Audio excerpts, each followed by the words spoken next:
Добрый день, уважаемые зрители и слушатели. Сегодня к нам в гости в студию заглянул Александр Фролов. И я думаю, что мы за пределами формата передачи «Геоэнергетика Лайф» поговорим опять же про углеводороды. Александр, здравствуйте.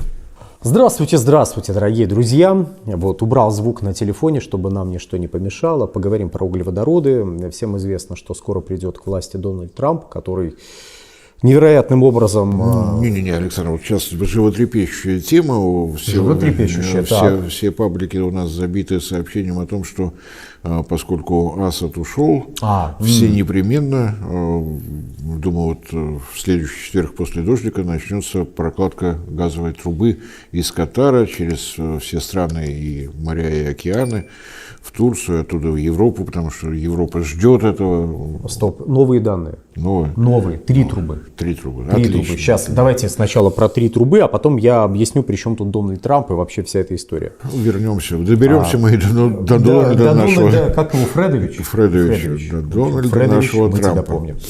Так вот, первая история, это, разумеется, знаменитая катарская труба, которая на самом деле, вот если копнуть вглубь веков, а именно в начало текущего века, то мы увидим, что речь шла фактически о двух трубах, которые предполагалось построить до Турции из Катара, чтобы через Турцию газ поставлять в Европу.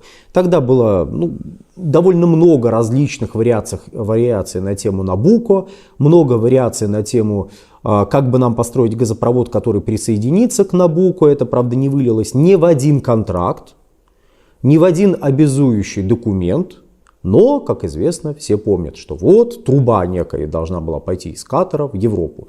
Предполагалось еще раз две трубы. Первая должна была пойти через Саудовскую Аравию и Сирию в Турцию. Мимо Иордании не пройдешь, там все так пошагово. Нам же Сирия интереснее. Я акцентирую внимание, сейчас, тут драматургия заключается в первой стране, которую я называю после Катара. Саудовская Аравия. Так, через Саудовскую Аравию и Сирию. А вторая через Саудовскую Аравию и Ирак в Турцию. Саудовская Аравия здесь, вот я почему ее хотел выделить в качестве некого такого отдельного элемента. Дело в том, что Саудовская Аравия с Катаром имеет очень интересную, напряженную, я бы сказал, романтичную историю отношений. Какими-то местами, возможно, романтичную историю отношений. История, которая заключалась и в различных торговых конфликтах, и не очень торговых. В общем, страны друг друга страшно любят. И тут две трубы, точнее одну из двух труб, проложить до Турции, либо через Ирак, либо через Сирию, но через Саудовскую Аравию. То есть проблема была бы для для Катара не в Сирии, руководство которой, как известно, в начале нулевых сказала нет. Мы не можем подвести наших партнеров из Российской Федерации. Я, кстати, не знал, что мы такие большие партнеры были в нулевые годы. Нет, точнее, мы были партнерами, но, скажем так, вот, что такая горячая любовь была, нет, через нашу территорию нельзя вести. Начиная с первого визита Владимира Владимировича в Саудовскую Аравию, все стало меняться. Так вот, что мешало трубу через Ирак проложить? Видимо, иракское руководство тоже сказало. В Ираке с руководством в это время были сложности. Как сказать, с 2003 года, мне кажется, вообще никаких сложностей уже не было. После того, как предыдущий руководитель стал грустно качать ботинками, да. Да, это... Ладно, не будем. То есть, на самом деле, там на тот момент военная обстановка не позволяла через Ирак. На самом деле у Катара были проблемы с тем, что готовились новые проекты для поставок СПГ в Соединенные Штаты. И вот как раз в нулевые годы Штаты сообщили, что нам ничего не надо, у нас все есть. Если брать статистику с начала нулевых годов до начала десятых годов, то добыча газа в Катаре увеличилась в 3 раза. Это как раз к тому моменту, когда начался конфликт в Сирии. То есть авторы идеи труба через Катар, точнее из Катара через Сирию как-то повлияла на все эти события, они полностью игнорируют тот факт, что к 2011 году в Ираке, не сказать тишь да благодать, но было бы желание прокладывать трубу. Трубу можно... остались бы какие-то соглашения, хоть как-то подписанные, хотя бы на уровне «а мы готовы рассмотреть». Я сейчас соглашения не зря упоминаю, они у нас сыграют. Так вот, и к 2011 году, видимо, Катар, строивший заводы, запускавший их, сам практически не увеличивавший свое потребление, там где-то порядка 25 миллиардов кубов потреблялось всю дорогу, он вдруг неожиданно должен был решить: нет, плевать на эти вложения, вложу еще деньги в трубу.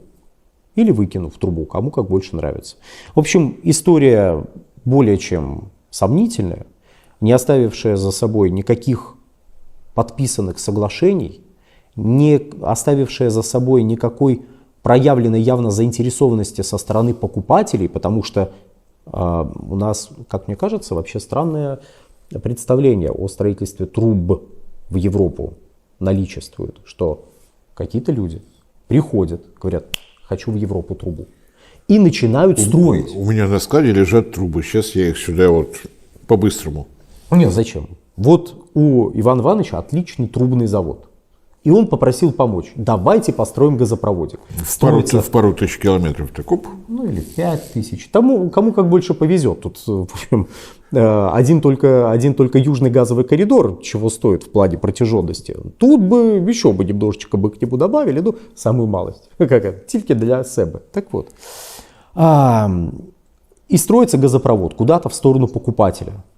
И там на том конце трубы выходит продавец: ай, набегай, честной народ, кому газ из Катара везет. Так вот, нет, так не делается. Сначала заключаются контракты, согласно которые будут являться гарантией возврата вложенных средств в строительство трубы. То есть вы не можете просто трубу построить. Вы должны сначала иметь гарантии, что вы деньги, вложенные в трубу, не выкинете в трубу, простите за невольный каламбур. У вас должны быть контракты заключенные. То, что ты сейчас противоречишь всей политике Еврокомиссии, там же известно. Стоп. Я сейчас рассказываю, как это работает в реальном мире и как это работает среди тех компаний и стран, которые занимаются добычей газа и поставками газа. Я не рассказываю, как это представляется господам, которые живут в Брюсселе и наблюдают грустно за падающей добычей на территории Европейского Союза. Это отдельная история, это свой мир, более того, это отдельная история. Последние 15 лет раз за разом демонстрирует, что без контракта, без гарантий, без исключения из третьего энергопакета никто ничего никуда строить не готов. Более того, единственный крупный запущенный трубопроводный проект не из России за последние 15 лет, а именно вышеупоминавшийся, ну или, как нас поправляют, ранее упоминавшийся, мы слушаем эту важнейшую критику, так вот, ранее упоминавшийся проект «Южный газовый коридор». Он же ТАП-ТАНАП. ТАП-ТАНАП. Он, во-первых, обеспечивает поставки газа по долгосрочным контрактам, и, во-вторых, он получил исключение из третьего энергопакета. Благодаря сочетанию этих двух нехитрых факторов он и был реализован. Ни один другой проект, который бы не подпадал под эти два фактора, который бы не сочетал эти два фактора, не был реализован. Удивительное совпадение. Так вот, я обещал, что там 3 трубы. Вот это была одна. Это была одна. Есть еще вторая. Из Ирана через Ирак в Сирию. Соответствующие соглашения, не носящие обязующий характер, были подписаны в году в 2012. И даже название у проекта было «Исламский газопровод». Очень удобно, легко запомнить. Правда, самого его как бы нету, потому что... Но название это было. Название красивое. Я, кстати, помню еще White Stream у нас был вот такой вот. Не наш проект, но вот в Европе был такой White Stream. Кто-нибудь помнит, где это? Как это? Если помните, обязательно напишите в комментариях. Мы помним. Так вот, этот проект обговаривался еще в нулевые годы. Какие-то документы по нему подписывались в начале 10-х годов. Но это тоже ни к чему не привело. Дело здесь не только в том, что боевые действия шли на территории Ирака, на территории Сирии, но и дело в том, что были некоторые проблемы, связанные с Ираном и санкционным режимом, под который подпадала эта страна. При том, что в начале нулевых годов действительно рассматривалась возможность поставки газа из Ирана, но по Набуко, то есть через Турцию. Кстати, зачем в этом плане Ирану какие-то дополнительные мощности строить в сторону Сирии, единственный вариант — это обеспечить поставки СПГ куда-то и в Европу, и в Африку, и в Азиатско-Тихоокеанский регион. Я не буду спрашивать. В Азиатско-Тихоокеанский регион мы строим трубу на запад, чтобы потом... Я вот не знаю. Стоп. Следующая моя фраза должна была быть: но я не знаю, почему Иран для этих же целей не мог бы построить СПГ-завод, а тут СПГ-завод присутствовал. Это не просто в Сирию газопровод, он должен был заканчиваться красивым заводом по производству СПГ. Почему не поставить СПГ на своей территории, точнее производство СПГ на своей территории, это большой вопрос. Так сказать, прямо напротив катарских проектов. Но если у кого-то опять же есть ответ на этот вопрос, можете поделиться. Третья труба. Самая фантастическая, восхитительная, про нее очень много говорят, мне даже задавали вопросы. А вот что вы думаете об этой трубе? Вот сейчас я скажу, а Борис скажет: так это, а он ошибется. Итак, газопровод от израильских месторождений. Через кипрские. Все правильно. Берем немножечко. Нет. Я тоже так подумал, что люди, которые меня спрашивали, имели в виду. Нет, у Израиля с Турцией был период вась-вась, когда они заговорили о возможности строительства газопровода от Левиафана прямо в Турцию и через Турцию в Европу. Это уже конец десятых годов, это уже вообще никак не подогнать под то, что происходило в 2011 году, но при желании можно натянуть эту маленькую, но юркую сову на глобус. Там же был еще вариант брать из Левиафана, довести трубопровод до кипрского месторождения Афродита, добрать газ там, но тогда уже без Турции просто выходим на бережок Кипра, и мы уже в Европе. Ну, чисто по идее, чисто вот если бы я тут... Знаете, недавно захотел, чтобы политическая карта представляла собой такое приложение с регулярными обновлениями. Чтобы вот Кипр не был нарисован так, как он рисуется обычно, а чтобы он был нарисован исходя из текущей реальной ситуации. То есть теоретически, если бы некоторые люди приподзакрыли глаза, Израиль мог бы договориться с Турцией, что да, до вот этого месторождения, но... Это не Кипр добывает, а другой Кипр добывает и дальше в Турцию гонит. Ну, если мы бредим, как авторы некоторых идей. Отчего бы и нет. На самом деле с Кипром там действительно не часто мы вспоминаем про то, что есть Северный Кипр.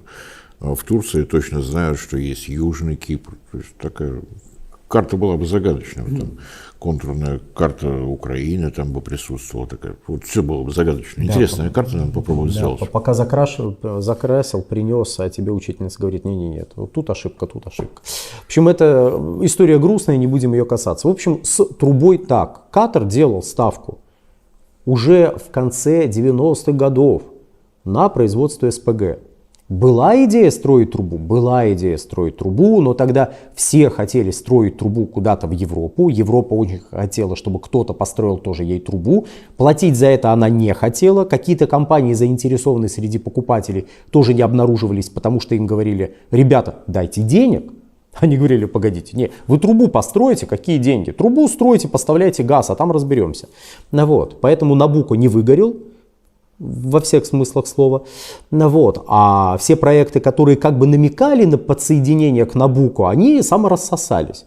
Просто по факту того, что Набуко не случился.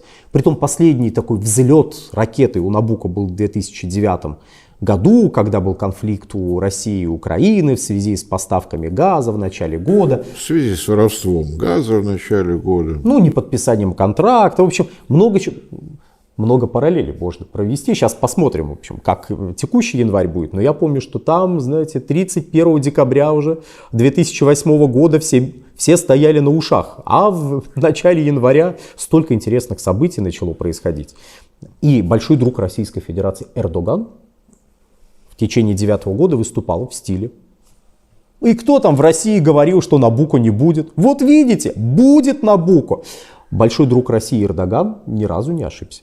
На самом деле, многие говорили о том, что Набуко будет, и австрийская компания ОМФАО, глава вот этого проекта, время от времени приезжали, прилетали, приплывали в Ашхабад и объясняли, что вот сейчас мы соберем 100 миллиардов, и как начнем строить? Нет, мы соберем не 100, а 150.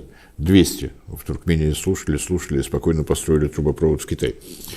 Не отказываясь слушать европейских умельцев. Ну, они слушали, они кивали, они давали повод, в общем, фантастические проекты создавать. В общем, дорогие друзья, поставки, в общем-то, через Турцию начались в какой-то мере, но это даже не 30 миллиардов, о которых тогда говорили, это 12 миллиардов, до 12 миллиардов, поставляемых сейчас из Азербайджана, как бы и все.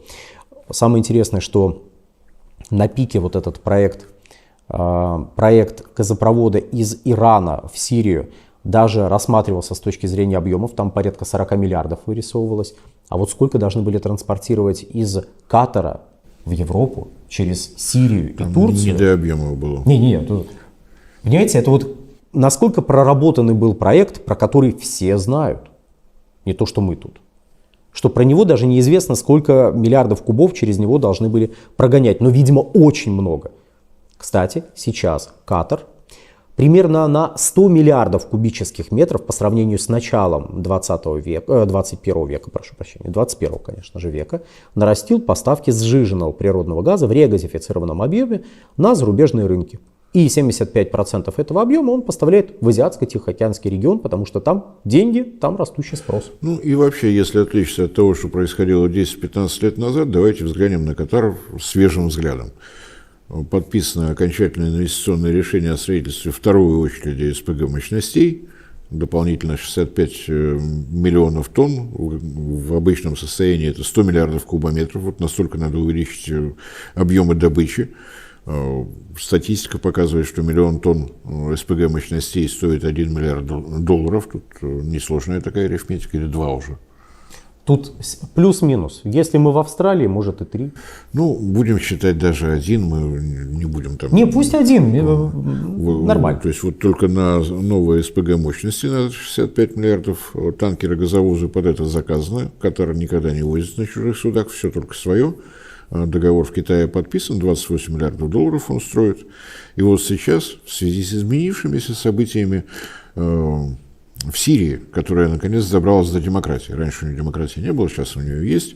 И вот Катар бросает все, не нужны ему ни танкеры, останавливает строительство и начинает заниматься трубой. Причем трубу он строит на падающий европейский рынок. Мне больше всего понравилось в этой связи, не напрямую, но в этой связи, высказывание господина Алиева. Я думаю, некоторые про него слышали. Который летом этого года задал господам из Еврокомиссии следующий вопрос. Вот вы хотите, чтобы мы удвоили поставки газа? Кстати, насколько я понимаю, работы пока в этом направлении не особо ведутся, но мало ли. Так вот, к 2027 году удвоили объемы поставок, то есть не где-то 20-24 миллиарда кубов, в смысле не 10-12, а вот 20-24 миллиарда кубов, чтобы поставляли. То есть удвоить тап-то-нап. А кто даст денег? Кто даст деньги на то, чтобы мы увеличили добычу и то, чтобы мы построили газопроводик? Маленький такой, протяженный на несколько тысяч километров газопроводик. До Греции, Италии и увеличили туда поставки. Кто? Притом он обратил внимание на вопрос, который сейчас вот упомянул Борис. Падающий рынок. Но дело даже не в этом, а в том, что этот рынок активно в лице своих лучших персонажей, вот, знаете, передней частью их головы заявляет следующее, что мы в 40-х годах вообще прекратим пользоваться ископаемым топливом. Но там же цель никто не отменял. К 50-му году отказаться от всех ископаемых энергетических ресурсов. От всех. От нефти, от газа, от угля. Вот, ничего нам не надо. Все будет зеленое, красивое и водородное. Вот. И, соответственно, сейчас из Азербайджана должна быть построена труба, которая будет... Географию на всякий случай напомню. Надо пройти Кавказский хребет, пройти территорию Турции, нырнуть в Черное море, выйти на берег турецкий, пройти всю Турцию. Если мы останавливаемся на Греции, хорошо, мы уже прибыли. Если в Италию, то еще и Средиземное море тоже по дну. Вот такой недорогой проект. В общем, этот южный газовый коридор состоит из Анатолийского газопровода, трансадриатического газопровода. И все это безобразие должно быть кем-то оплачено, а Азербайджан оплачивать это не хочет. Говорит, ну вы же хотите, чтобы эта труба была. И при этом вы говорите, что эта труба превратится в тыкву через 20 лет, а то и раньше. Дайте денег, пусть ваши деньги превращаются в тыкву, а мы сразу будем зарабатывать. Это к вопросу о том, как бы Катар в текущих условиях сказал, трубу, кому? Им. Почему? Очень хочется. Люблю я их. А то, что труба пойдет через Саудовскую Аравию, плевать. Сложные отношения трубу могут просто перекрыть, вот буквально. А то и, знаете, аккуратненько разобрать. Тут всякое бывает. На Ближнем Востоке, да, нравы простые. Незамысловатые, а тем более, когда такое счастье через твою территорию проходит. Это, в общем, конечно, некоторая фантазия на тему, безусловно, но у Катара и Саудовской Аравии случались ситуации, когда поставки из Катара, которые транзитом шли через Саудовскую Аравию, Саудовская Аравия останавливала и говорила... Да, это называлось просто экономическая блокада Катара по инициативе того самого королевства Саудовской Аравии. 2 года вот оно происходило, потом, как договорились, сняли 3, там что-то такое. Мне кажется, кстати, вот представим, построена труба. Где-то в Сирии бегают демократы друг за другом. Вот. Через Саудовскую Аравию, значит, труба проходит. Дальше Турция. Там тоже демократии много, но это ладно. И вот все это безобразие доходит до Европейского Союза. В Европе периодически будут слышать, извините, мы не можем поставить газ. Почему? Как вам объяснить? У нас мощности по транспортировке газа находятся в переходном состоянии. В каком смысле? Их взорвали. Поскольку здесь молодая израильская демократия пролетела, что-то уронила, поскольку на границе у Турции и Сирии не исключено, что появится, наконец, самостоятельное курдское государство, ну, как-то и все. И здесь труба, и здесь катарцы со своей трубой мимо всего этого. Так что давайте оставим в покое вот этот фантастический вариант, что Катар бросает все и занимается строительством трубы на падающий рынок через несколько государств невероятной протяженности со всеми демократиями по дороге, какие только есть.